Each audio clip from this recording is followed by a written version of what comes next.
புழுதிக்குத் திரும்பிடச் செய்கின்றே. மானிடரே மீண்டும் புழுதியாகுங்கள் என்கின்றே. ஏனெனில் 1000 ஆண்டுகள் உம் பார்வையில் கடந்து போன நேற்றைய நாள் போலவும் இரவின் ஒரு சாமம் போலவும் உள்ளன. வெள்ளமென மானிடரை வாரிக்கொண்டு செல்கின்றே. அவர்கள் வைகரையில் முளைத்தெழும் புல்லுக்கு ஒப்பாவர். அது காலையில் தளிர்த்து பூத்து குலுங்கும், மாலையில் வாடி காய்ந்து போகும். எங்கள் வாழ்நாள்களை கணிக்க எங்களுக்கு கற்பியும். அப்பொழுது ஞானமிகு உள்ளத்தை பெற்றிடுவோம். ஆண்டவரே திரும்பி வாரும். எத்துணை காலம் இந்த நிலை? உம் ஊழியருக்கு இரக்கம் காட்டும். என் தலைவரே தலைமுறை தோறும் நீரே எங்கள் புகலிடம்.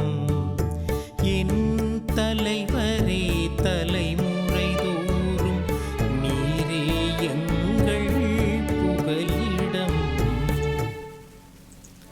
காலை தோறும் உமது பேரன்பால் எங்களுக்கு நிறைவழியும்.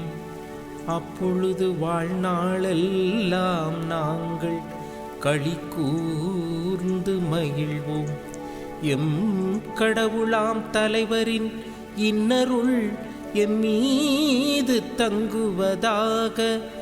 நாங்கள் செய்பவற்றில் எங்களுக்கு வெற்றி தாரும். ஆம், நாங்கள் செய்பவற்றில் வெற்றி அருளும்.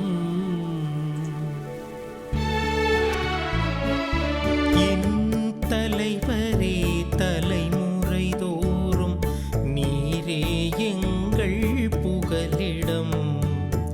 என் தலைவரே தலைமுறை தோறும் நீரே எங்கள் புகலிடம். இயேசுவில் பிரியமான சகோதர சகோதரிகளே, மாதா தொலைக்காட்சி வழியாக உங்களை சந்திப்பதில் பெருமகிழ்ச்சி அடைகிறேன். தினமொரு திருப்பாடல் என்ற வரிசையிலே இன்று திருப்பாடல் 90 நாம் இணைந்து சிந்திக்க உங்களை அன்போடு அழைக்கின்றேன். இந்த திருப்பாடல் மனிதனுடைய நிலையாமை, கடவுளின் அடியார் மோசேயின் மன்றாட்டு, மோசே தனது 90வது வயதின் இறுதி காலத்திலே அவருடைய உணர்வுகள், வாழ்க்கையில் அடிபட்டு அயர்ந்து போன இதயத்தினுடைய ஆதங்கம், வாழ்க்கைக்குரியது என்ற உண்மையை உணர்ந்த ஒரு உள்ளத்தின் ஆத்மீய கீதம், இவைகளின் தொகுப்புதான் திருப்பாடல் 90. இந்த திருப்பாடலை அடக்க ஆராதனையின் போது பயன்படுத்தப்பட்டதாக வரலாறு சொல்லப்பட்டாலும் இந்த திருப்பாடல் ஒரு நம்பிக்கையின் அடையாளமாக இருக்கின்றது. இறைவனின் இரக்கத்தை எதிர்பார்க்கின்ற ஒரு உள்ளத்தின் ஒரு தேடலாக அமைகின்றது. இந்த திருப்பாடலில் 2 முக்கிய கருத்துகள் மேலோங்கி நிற்கின்றன. ஒன்று இறைவனின் நித்திய தன்மை, மற்றொன்று மனிதனின் குறுகிய தன்மை. இறைவனுடைய இந்த நித்திய தன்மையை சிந்திக்கின்ற சமயத்தில் வசனம் 1 மற்றும் 2 நாம் சிந்தித்து பார்க்க அழைக்கப்படுகின்றோம். என் தலைவரே தலைமுறை தோறும் நீரே எங்கள் புகலிடமாய் உள்ளீர். மலைகள் தோன்றும் முன்பே நிலத்தையும் உலகையும் நீர் உருவாக்கும் முன்பே ஊழி காலமாய் உள்ள இறைவன் நீரே. இந்த திருப்பாடல், இந்த வசனம் ஒரு இறைவனுடைய நித்திய தன்மைக்கு எடுத்துச் சொல்வதாக இருக்கின்றது. இந்த உலகம் தோன்றுவதற்கு முன்பு, உலகில் உள்ள படைப்பு அனைத்தும் தோன்றுவதற்கு முன்பே நம் இறைவன் வீற்றிருக்கிறார், வியாபித்திருக்கிறார், அவர் உயிரோடு இருக்கின்றார் என்ற கருத்தை வலியுறுத்துவதாக அமைகின்றது. அடுத்தபடியாக மனிதனுடைய குறுகிய தன்மை பற்றியும் இந்த இறைவார்த்தை வழிபாடு நம்ம சொல்லுவதாக அமைகின்றது. மூன்றாவது பகுதியாக உள்ளத்திலிருந்து எழுகின்ற ஒரு ஜெபத்தின் வெளிப்பாடாக இந்த சங்கீதம் அமைகின்றது. ஆக பல்வேறுபட்ட உணர்வுகளின் தொகுப்பு தான் திருப்பாடல் 90.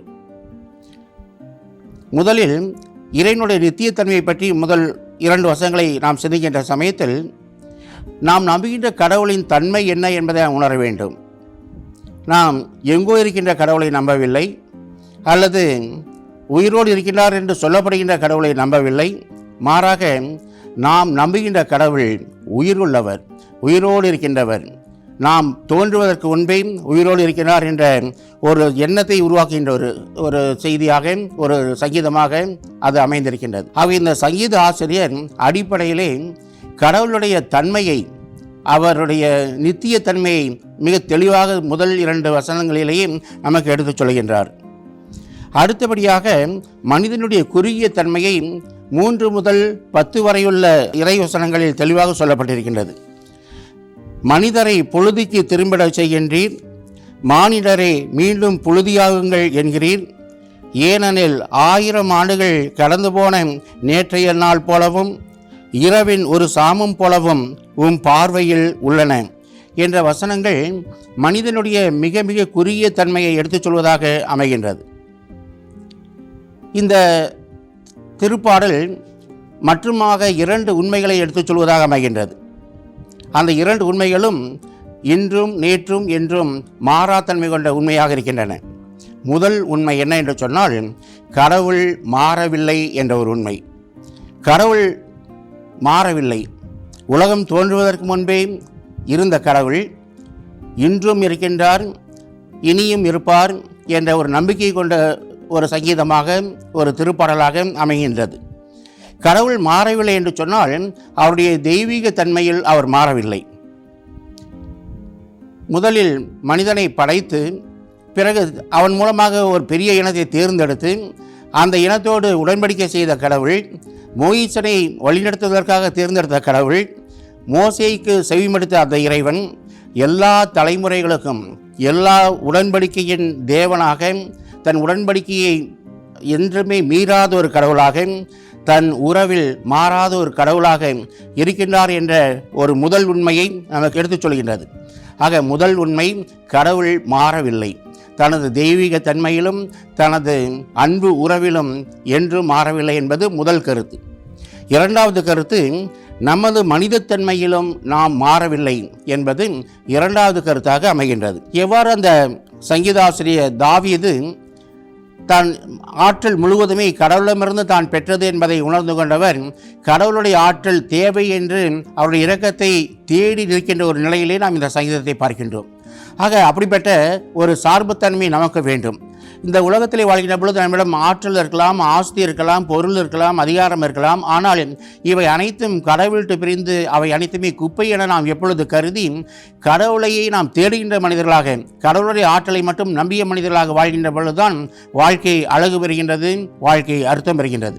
ஆக இந்த திருப்பாடல் தாவீது அரசருடைய வயதிக காலத்திலே, தனது இறுதி காலம் நெருங்கி வருகின்றது என்று உணர்கின்ற காலத்திலே கடவுளை நோக்கி ஜெபிக்கின்ற ஒரு ஜெபமாக இந்த திருப்பாடல் அமைந்திருக்கின்றது.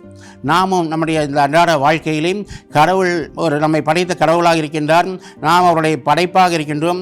அவர் மீது சார்ந்து வாழ்கின்ற பொழுதுதான், அவரை தேடி வாழ்கின்ற பொழுதுதான் நம்முடைய வாழ்க்கையில் எதையும் சாதிக்க முடியும் என்ற உணர்வோடு சங்கீத ஆசிரியரின் உணர்வுகளை நம்முடைய உணர்வாக்கி ஜெபிப்போம்.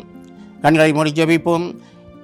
நேற்றும் இன்றும் என்றும் வாழ்கின்ற இறைவாம், உறவுகளையும் உடன்படிக்கைகளையும் என்றும் கருத்தில் கொள்கின்றவரே, ஏமாற்றத்தையும் நம்பிக்கை துரோகத்தையும் கண்டபோதும் அன்பை மாற்றிக்கொள்ளாத இறைவாம், உம்மிடம் பாவப்பட்ட பலவீனப்பட்ட எங்களை அர்ப்பணிக்கின்றோம். மேலும் வல்லமையுள்ள பயனுள்ள கருவியாக எங்களை மாற்றி உமது அன்பின் அடையாளமாக நாங்கள் வாழச் செய்தருளும். ஆமேன்.